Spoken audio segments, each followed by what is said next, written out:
Mesdames, Messieurs, bienvenue à ce nouveau complément de l'information. Longtemps pointé du doigt comme le maillon faible de la politique sociale des autorités gabonaises, la question du logement est en train de s'améliorer. Outre la Société nationale immobilière qui promeut actuellement des stratégies d'accompagnement à l'autoconstruction, il y a également la Société nationale du logement social qui s'active à offrir des logements à caractère social donc aux Gabonais. À côté de ces initiatives de l'État, il y a également des initiatives privées qui s'expriment pour donner aux populations l'opportunité d'accéder à un logement décent. Aujourd'hui, je reçois l'administrateur général de Ferry Immo, M.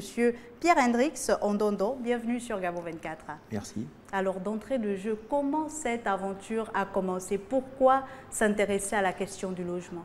Avant de répondre à la question, je veux corriger, ce n'est pas Ferry Immo, mais PH Immo. PH Immo, d'accord. Voilà. Donc, c'est une aventure qui a commencé il y a à peu près 2 ans et demi.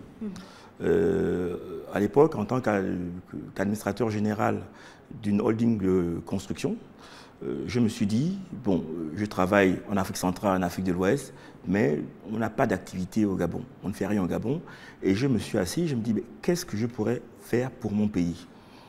Et j'ai réfléchi, j'ai pensé notamment au manque, au déficit de plus de 300 000 unités d'habitation au Gabon. J'ai dit, bon, je veux faire de l'habitat à caractère social.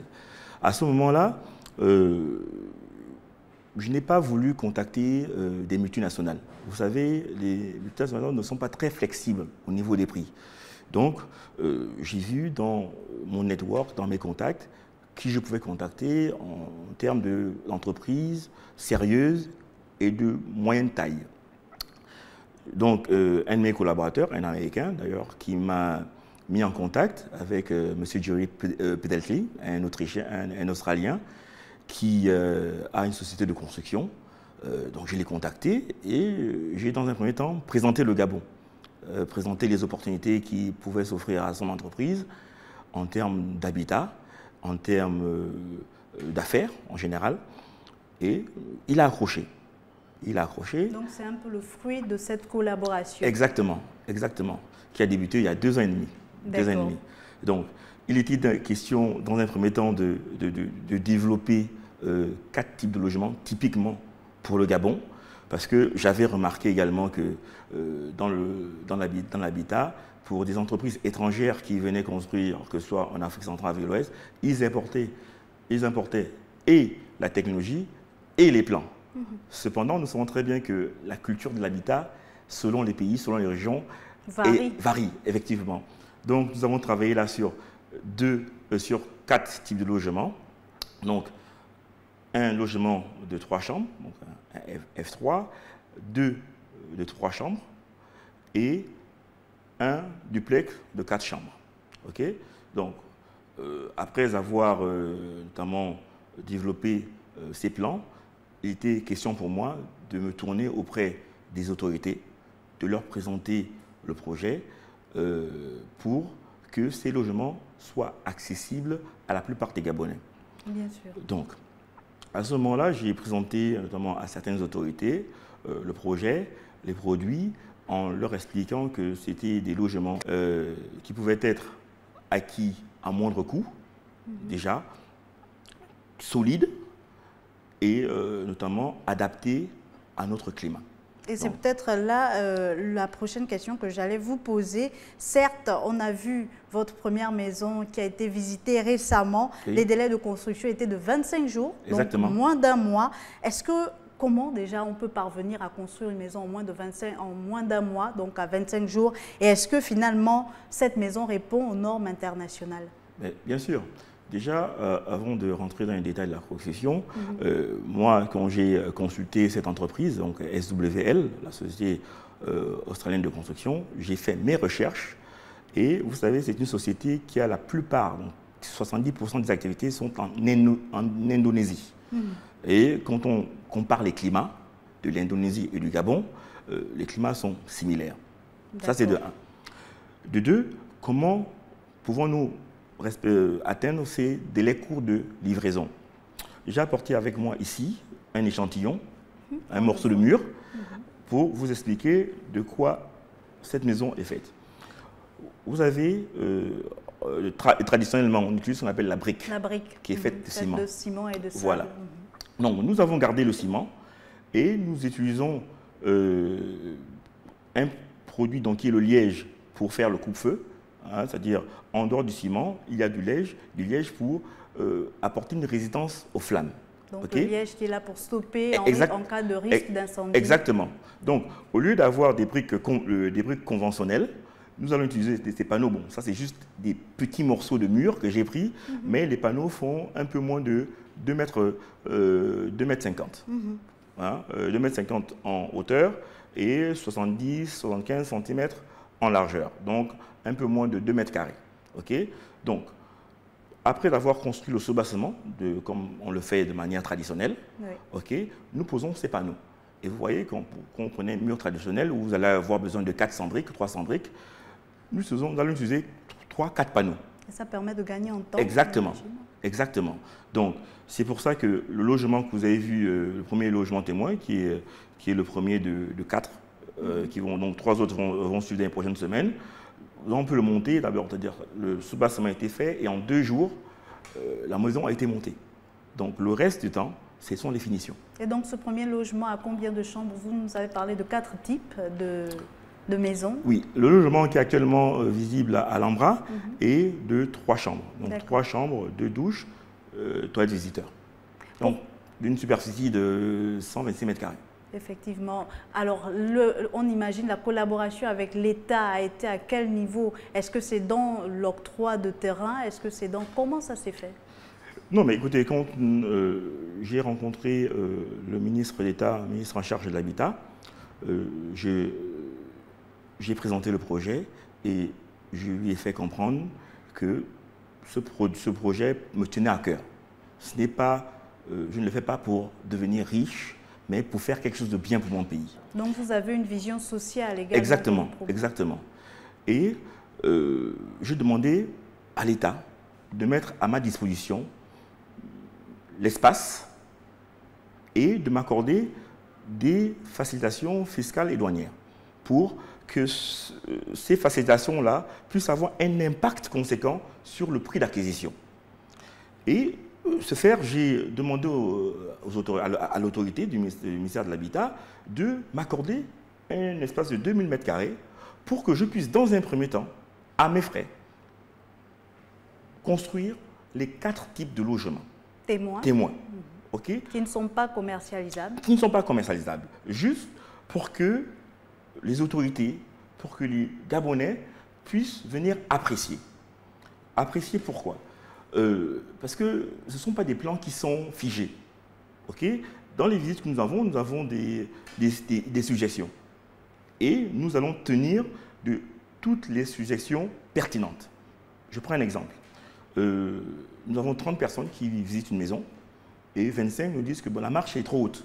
Nous prenons suggestion, nous prenons acte de ces suggestions. C'est-à-dire que pour le logement définitif, nous allons baisser la hauteur de la marche. C'était juste un exemple. Et peut-être l'une des suggestions, pourquoi avoir choisi d'utiliser ce genre de matériaux alors que par exemple on a des matériaux locaux, le bois, pourquoi ne pas l'avoir mis à profit? C'est une question que plusieurs personnes m'ont posée. Et la question du bois au Gabon, c'est le traitement. Nous n'avons pas encore la technologie nécessaire pour construire des maisons en bois à des coûts accessibles. Voilà, c'est uniquement pour cette raison, mais je pense que quand je vois la politique du chef de l'État, des mesures sont en train d'être mises en place. D'industrialiser toute cette filière-là. Donc à terme, on peut imaginer que PHIMO va s'intéresser également. Bien sûr. Bien sûr, si ce sont des positions où on peut produire des maisons à moindre coût, pourquoi pas? D'accord. Et donc, vous étiez dans l'étape 1. À quand l'étape 2, ou du moins, en quoi va consister l'étape 2? Mais l'étape 2 va consister à la commercialisation. C'est-à-dire que dans le cadre du partenariat que nous avons avec le ministère de l'Habitat, ce dernier devrait mettre à disposition de PHIMO et de mon partenaire technique SWL des terrains avec titre foncier et nous accorder des exonérations fiscales et douanières. Donc, l'étape 2 va consisté à, notamment, attribuer des parcelles avec titre foncier aux futurs acquéreurs. Pourquoi j'ai insisté sur le titre foncier? Vous savez, pour les Gabonais lambda qui vont venir visiter ces maisons, qui sont intéressés, ils auront besoin de ce titre foncier pour obtenir un crédit de la banque. Sans titre foncier, c'est compliqué. Concrètement, alors, comment ça va se passer la commercialisation? Pourquoi obtenir encore un crédit alors que le Gabonais pourra directement s'adresser à vous? Non, mais nous sommes une société de construction. D'accord. Nous ne sommes pas une banque. Vous savez, les métiers sont différents. Une banque fructifie les capitaux. Une société de construction construit les maisons. Des maisons. OK. Donc, nous ne sommes pas une grosse société. Si moi, je le pouvais, je construirais les maisons et je ferais de la location-vente sur 10 ans, sur 15 ans, sur 20 ans. Mais, vu la taille de notre entreprise, nous ne pouvons pas nous permettre aujourd'hui de mettre à disposition un logement et d'attendre 20 ans pour être payé. OK? Ce que nous sollicitons, et c'était l'un des points focaux avec le ministère de l'Habitat, c'était vraiment de mettre à disposition des sites avec des titres fonciers. Parce qu'aujourd'hui, un Gabonais qui veut prendre sa banque, qui hypothèque le titre foncier, a tout de suite un crédit. Donc, en fait, le règlement va se passer de banque à banque. De banque à banque. Alors, nous avons choisi le système, le mode de lettre de crédit. Pour ceux qui ne connaissent pas, la lettre de crédit est une garantie bancaire. Il y a eu j'ai entendu trop de mauvaises expériences parce qu'il y a des personnes qui viennent visiter le premier logement témoin qui me racontent des malaventures. C'est-à-dire qu'il y en a qui disent, voilà, moi j'ai avancé X millions, ça fait 2 ans que j'attends, 3 ans que j'attends, et je ne suis toujours pas dans la maison, je vais sur le site, je ne vois rien pousser. Et on n'a pas voulu faire ce modèle économique. Nous nous sommes dit, on va travailler avec des lettres de crédit qui sécurisent et l'acheteur et le constructeur. Ça veut dire, quand votre banque accepte d'ouvrir une lettre de crédit à votre nom, votre banque sait que vous êtes solvable. Et vice-versa. Une banque qui ouvre une lettre de crédit à une société de construction se porte garant, c'est que la société de construction est capable de construire. Donc finalement, le caractère social ne se limitera qu'à ces personnes-là qui pourront être solvables. Oui. Oui, donc c'est vraiment une discussion que j'ai avec certaines personnes qui viennent visiter le logement et qui comprennent la situation. Et c'était aux autorités de voir dans quelle mesure accompagner ces personnes. Déjà, dans le cadre de notre projet, ils ont l'opportunité d'acquérir des logements de très bonne qualité à des coûts que nous ne trouvons pas sur le marché. Peut-être nous expliquer quels sont ces coûts pour une maison de 3 chambres, par exemple. Bon, voilà, nous sommes dans les cadres d'appréciation. Donc, pour déterminer un coût, il faut connaître le site, etc., parce qu'il y a plusieurs critères qui rentrent en jeu. Mais déjà, dans le cadre de ce partenariat, dans la mesure où l'État nous fournit des terrains viabilisés, par exemple, je peux déjà vous dire que ce logement de 126 mètres carrés, qui sera construit sur un espace de 500 mètres carrés, coûtera à partir de 25 millions. Vous rentrez dans votre maison de 126 mètres carrés, 3 chambres, sur un terrain de 500 mètres carrés avec titre foncier à 25 millions. Donc ce sera uniquement de la location-vente ou on pourra directement aussi acheter, avoir cette formule d'achat direct? Non, il y a la formule d'achat direct qui est possible. D'accord. Voilà. Mais en plus, il y aura de la location-vente. Nous y travaillons. Savoir quels sont les modèles économiques qu'on va mettre en place pour permettre aux Gabonais d'accéder à la location-vente. Et donc, avant de continuer notre émission, vous êtes là, bien sûr, chers téléspectateurs, sur Complément d'Info. Notre équipe de reporters est allée visiter la maison témoin de PHIMO. C'est à Akanda, au nord de la capitale gabonaise. Regardez. Dans la commune d'Akanda, au nord de Libreville, une maison témoin réalisée en moins d'1 mois, l'ouvrage d'un jeune entrepreneur gabonais, Indris Ondo Ndong, rentre au pays pour répondre à la question du logement, un pari osé qui suit son cours. J'ai été formé en Allemagne grâce au financement de l'État gabonais. Donc, je ne pouvais pas, avec le network, avec les connaissances que j'avais dans le monde des entreprises, ne rien faire chez moi. Je me suis assis, je sais qu'il y a un besoin criant de logement au Gabon.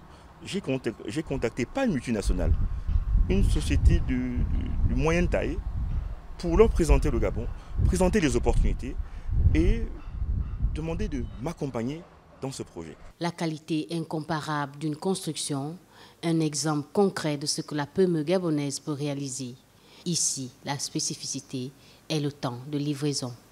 Ce logement qui a été construit en 25 jours, bon, ce logement est le premier logement témoin de 4 logements que nous allons construire dans le cadre d'un projet que nous avons en partenariat avec le ministère de l'Habitat. L'idée que nous avons eue avec le ministère de l'Habitat, c'était d'étudier dans quelle mesure nous puissions baisser au maximum le coût d'acquisition de ces logements. Formidable opportunité pour un projet d'achat ou de construction, source d'inspiration et d'illustration du savoir-faire à la gabonaise, mais aussi une manière de s'imprégner avec un peu d'avance de l'ambiance de votre future maison. Des visiteurs y sont conquis. En faisant le tour, je me rends compte qu'il y a quand même du potentiel sur des jeunes Gabonais, des jeunes entrepreneurs gabonais, que nous sommes d'ailleurs. Et puis, mon appréciation en regardant cet ouvrage, en tout cas, elle est de taille.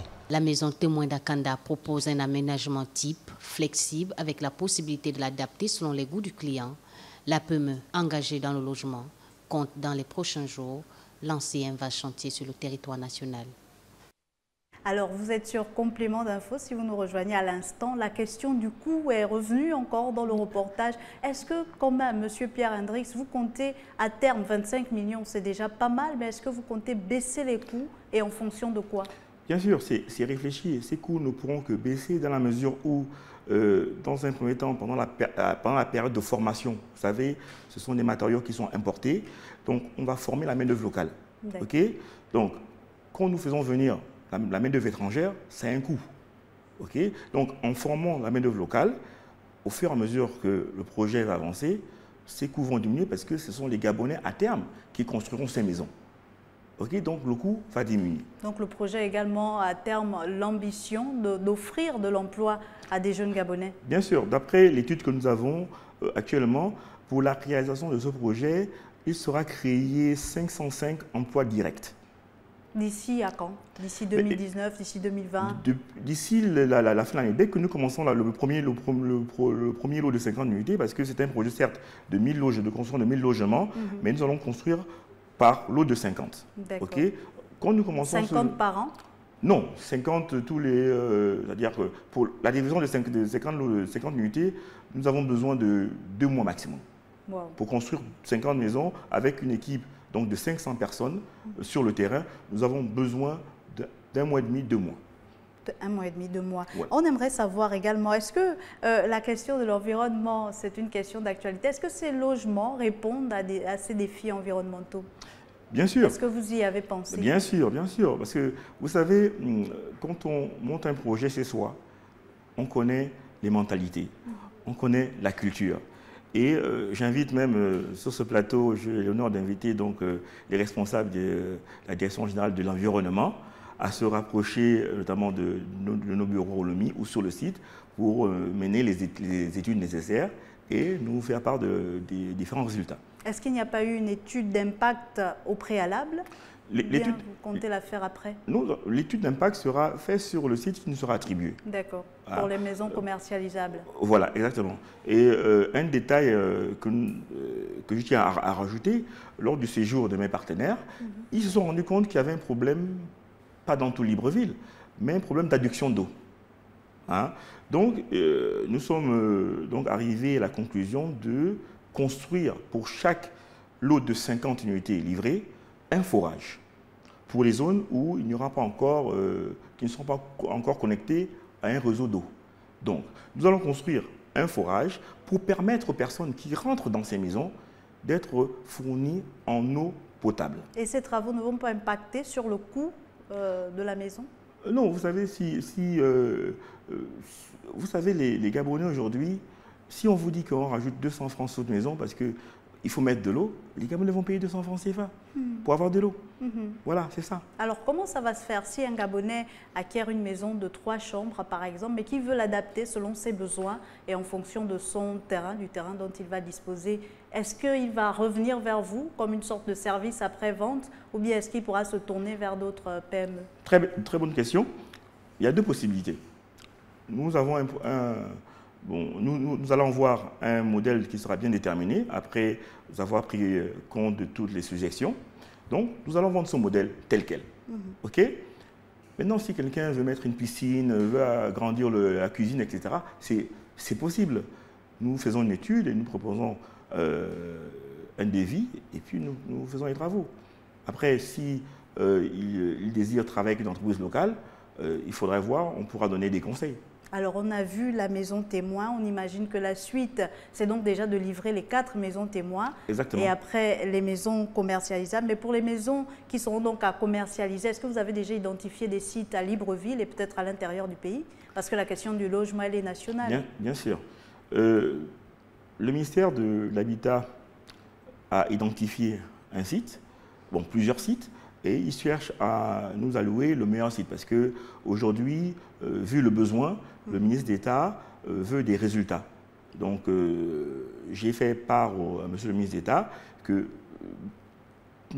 plus le site est accessible, moins il y a de travail à faire, plus vite nous pouvons livrer des maisons.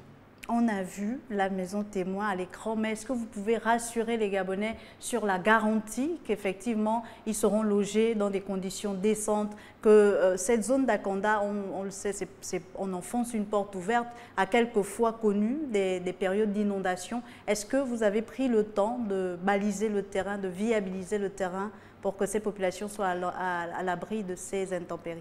Mais ce travail, madame, ce travail sera fait une fois que le ministère nous attribue un terrain. Donc, il y aura l'ensemble des études nécessaires pour construire sur ce site. Parce que nous aussi, construction, les constructeurs, on ne veut pas construire sur un site et dans 4 mois, tout est dans l'eau. Donc, il faut faire des études, il faut faire des VRD, etc. pour que des personnes rentrent dans leur maison, qui est un investissement pour la vie. Parce que quand on achète une maison, c'est un investissement pour la vie, qui rentre dans des logements qui sont décents. Alors avant de conclure notre entretien, peut-être revenir sur la question du remboursement ou du moins du coût du logement parce que c'est quand même le sujet épineux de cette question-là. Vous nous avez expliqué comment le remboursement va se faire donc de banque à banque. Vous avez employé l'expression technique, lettre de crédit. Est-ce que la personne qui va vous solliciter pourrait également choisir le mode de remboursement? C'est-à-dire, est-ce que je peux choisir de rembourser sur 1 an ou sur 3 mois ou sur plusieurs années? Nous sommes encore en train d'étudier ces possibilités et je vais le répéter, nous sommes une société de construction, pas une banque. Donc, nous avons contacté quelques banques pour étudier les possibilités d'une location-vente. Donc, rien n'est encore conclu, mais nous sommes en train d'y travailler. On voit que la question du logement est donc une question de l'heure. Il y a plusieurs autres opérateurs qui se lancent également dans cette question. Est-ce que vous n'avez pas peur au niveau de la concurrence de ne pas être l'opérateur choisi par rapport à tel autre? Mais non, justement, je pense que c'est ça la mondialisation. Quel sera le plus que PH IMO va apporter? Mais déjà, on apporte une qualité en restant modeste, bien sûr, supérieure quand on voit la qualité prix supérieure à ceux qui existent actuellement sur le marché. OK? Et nous n'avons pas peur de la concurrence. C'est avec la concurrence que nous pouvons nous améliorer. Donc aujourd'hui, le Gabonais doit pouvoir choisir où et comment il veut vivre. Donc c'est pour cela que nous faisons des logements témoins, pour écouter justement l'ensemble des suggestions et améliorer notre produit. C'est pour cela. Donc, PH ne pourra pas construire l'ensemble des logements du Gabon. Donc, il faut bien qu'il y ait des entreprises qui viennent, qui s'installent ou qui sont déjà là, qui améliorent leurs produits et qui construisent des maisons au Gabonais. L'État gabonais pourra compter sur PH IMO. Merci à vous, Monsieur Pierre-Hendrix Ondo, d'être passé sur ce plateau. Je rappelle donc que vous êtes l'administrateur général de PH IMO et vous proposez une solution sociale pour le logement au Gabon. Merci encore à vous, chers téléspectateurs. Je vous dis donc à très bientôt sur Gabon 24.